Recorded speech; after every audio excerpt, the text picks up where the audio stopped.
Meta just released its most capable AI model, which is Muse Spark 1.1.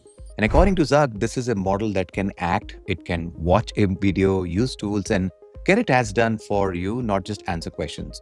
And later in the video, I'm going to talk about all of that. Mark Zuckerberg actually, the way he announced it on the X platform, I think he came back on it after a few years. And look at what he leads with a strong agentic and coding model at a very low price through our new Meta Model API. A low price, a paid API. Now think about this, from a company that for years made free and open source AI its entire identity.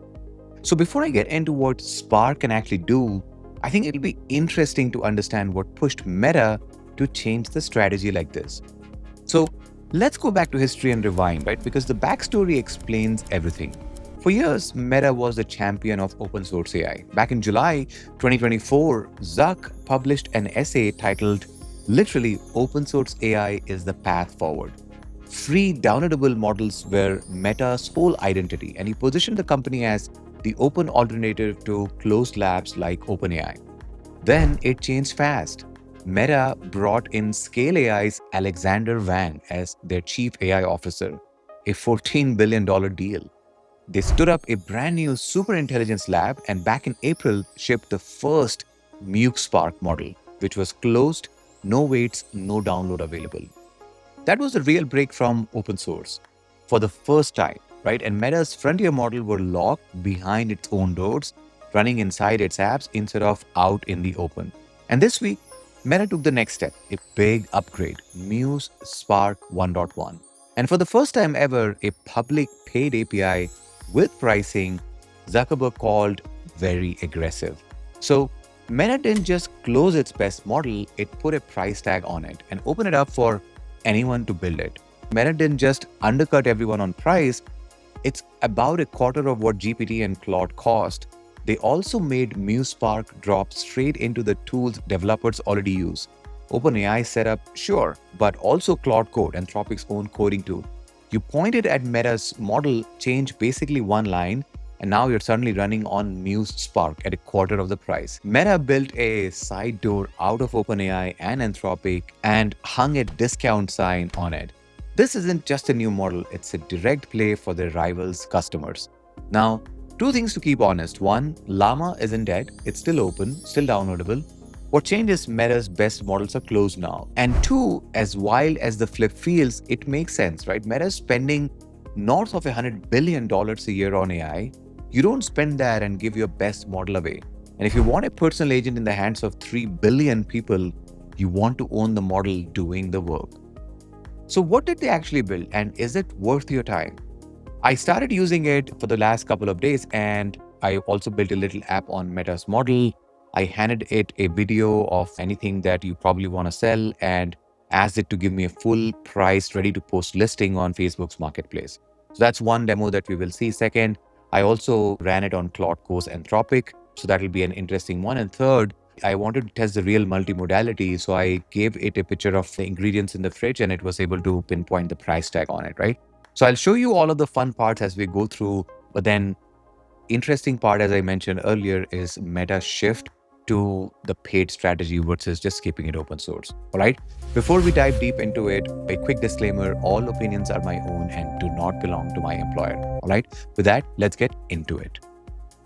All right. So one of the fastest ways to experience Spark is to actually come to meta.ai and change the mode from instant to thinking mode. So if you ask any question, like for example, here I'm asking which particular meta model are you using?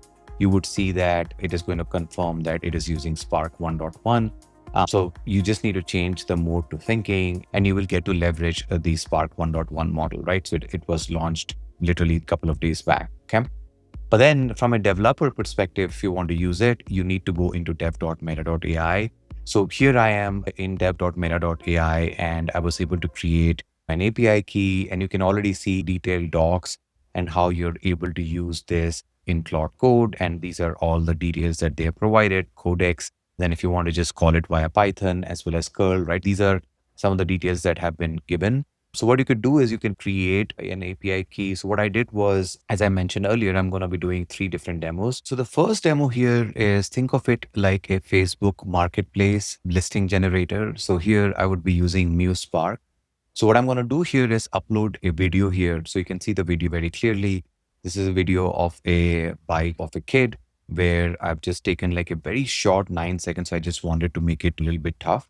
And I'm going to ask it to generate listing, right? So there are multiple things which are happening here, right? So obviously it is calling the Muse Spark 1.1 model. So the first thing what's happening here is it is going to be identifying the item. So this is the response back from the first step. So it has correctly identified that this is a Global Primo Ping 3-wheel kit scooter, and obviously it is used, so it has understood that as well.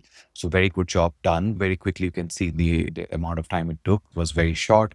Then the agent is going to now do a pricing research. So it's going to look into some other prices so that it can give us some comparison pricing, right?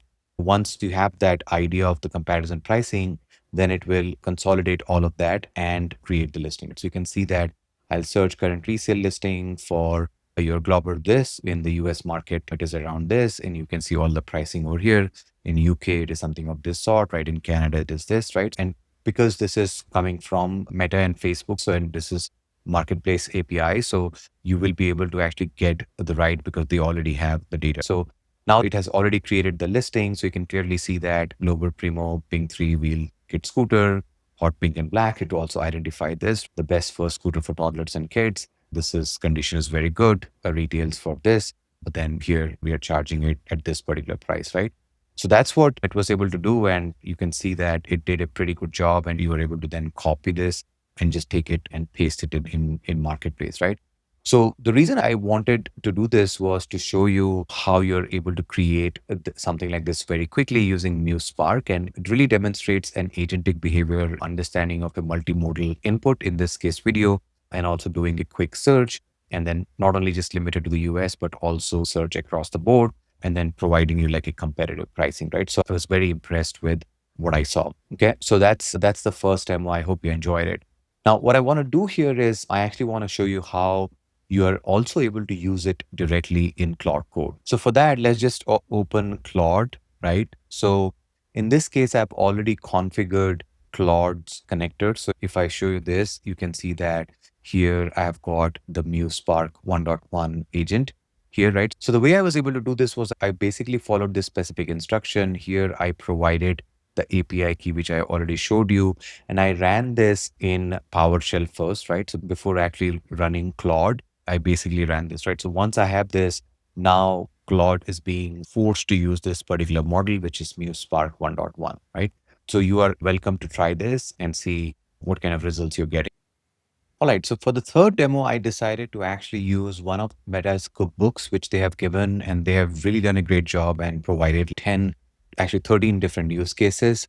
So here in this one, I actually decided to use this perception grounding, right? So the use case here is you have your fridge filled with some food objects, and can Meta's multimodal model be able to get and identify each one of the food object and provide some sort of a score, right? So if I go in detail, like this is the original image, you can see all the different food items over here. And once you basically run this particular program and provide your API key, it should be able to identify each one of these items and provide the score, right? So what I did was I ran this particular prompt, right? I'm a pescatarian with high cholesterol, put green dots on recommended food. And now that it has run this particular output, once I give this particular command, I will be able to see the output, right? You can see it is now generating the HTML overlay so that it will be able to identify that, right? So I want to also show you the output of what it produces. So again, just for the reference, this is how the original picture looks like, right? So if you look at this is how the picture looks like. Now, what we will be able to generate is something like this, which is after it has generated the output, right? So pescatarian plus high cholesterol, fridge guide, recommended and non-recommended, and you can see the scores pretty much well done. So this is the output. And I again thought like this was amazing because you can see orange juice, we all think that it is great, but for some reason it is giving not a great score. So let's see if I eat something which is not recommended. So cheese pack is not recommended. Yellow cheese is not recommended. What is this? Butter is definitely not recommended. So pretty cool, right? So you're able to use this out of the box and able to get this label, and it's fast, it's cheaper as well. So this is what I wanted to cover. The main idea is a make you aware of this is a brand new agentic model out there. So definitely give it a try. You can see there, like this is a good playground and a dashboard. So I've been playing with it. It provides like the usage and stuff like that very well, etc. All of those things. And then they've also given like $20 free. So far I've ran it a few times and I only spent less than $1. And there's another way for you to try, which is Playground. So you can upload an image or ask certain questions. You can also change some of the settings over here. And then there are some advanced settings as well, right? You can add some JSON schema and stuff like that. So what I would recommend is give it a shot. Also try it in combination with Claude Code. The app that I built, I asked Antigravity to actually build the app, but leveraging the Spark API, you could do like all of these types of combination where you use your IDE and build an app like this and see for yourself what you feel as the performance, right?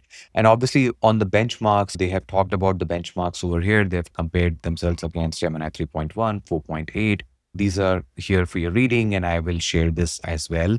Of course, does all different types of use cases from an agentic perspective. It also does computer use. It definitely writes code. All of these things are something which they have actually explained, right? So multimodal is something which we saw live. Again, hopefully this was helpful. It added some extra knowledge to your existing knowledge base. Let me know if you guys have any questions and what you feel after trying this. Thank you very much for your time. If you liked the video, please hit that like button. And if you're new here, please hit that subscribe button as well. Thank you for watching, and I will see you in the next one.